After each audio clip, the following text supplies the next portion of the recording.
Speaker, I'm very proud to stand in the chamber today and add my voice to those who are fighting against these savage cuts that the coalition is making to family daycare. As part of $1 billion in cuts to childcare in this country, $157 million is being slashed from family daycare. These cuts are very serious. We have those on the other side of the chamber crowing about $550 a year difference in family budgets to the carbon tax. Do you know what the average family is going to have the impact of these changes to childcare cuts? Somewhere between $1,500 and $1,800 a year. Serious dollars for those in my community who really have to watch every dollar. That's for one child, exactly. Now, family daycare is an absolutely essential part of the overall childcare puzzle in Australia. About 1 in 7 children who are in childcare in Australia are in childcare in a family daycare centre.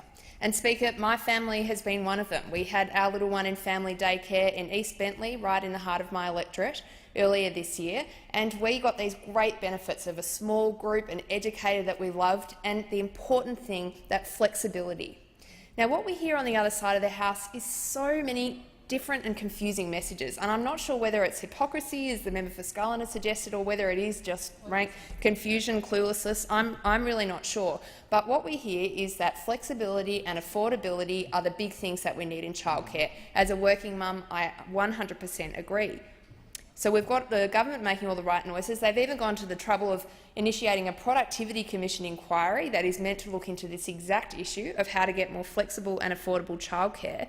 Yet at the very same time, the government's cutting $1 billion from childcare and especially focusing on the most affordable and the most flexible program that there is available for working families in Australia. Now, for families that can afford nannies, and we know this is going to be very much the focus of what the government goes towards, they're just in a very different situation. They're going to have a much greater level of flexibility. But for most of the people that we represent and the electorates on this side of the House, they're not going to be able to afford an au pair or a nanny, no matter what type of government program is put together over there.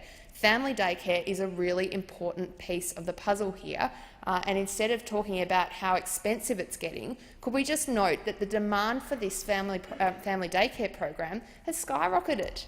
I know that in the December quarter of 2013, demand for family daycare rose 11% in one quarter.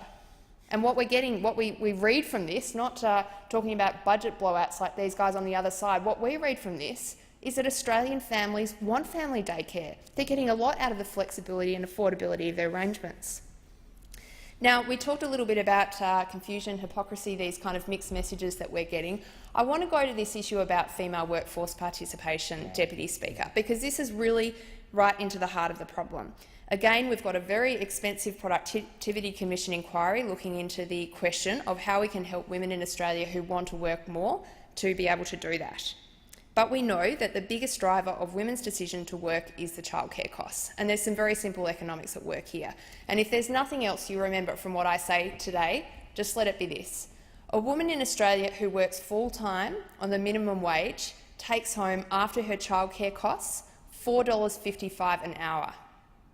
Now, we know there are women right around the country who are doing the simple maths and saying that in the face of that, it's not worth it for them to work, especially if they've got several children.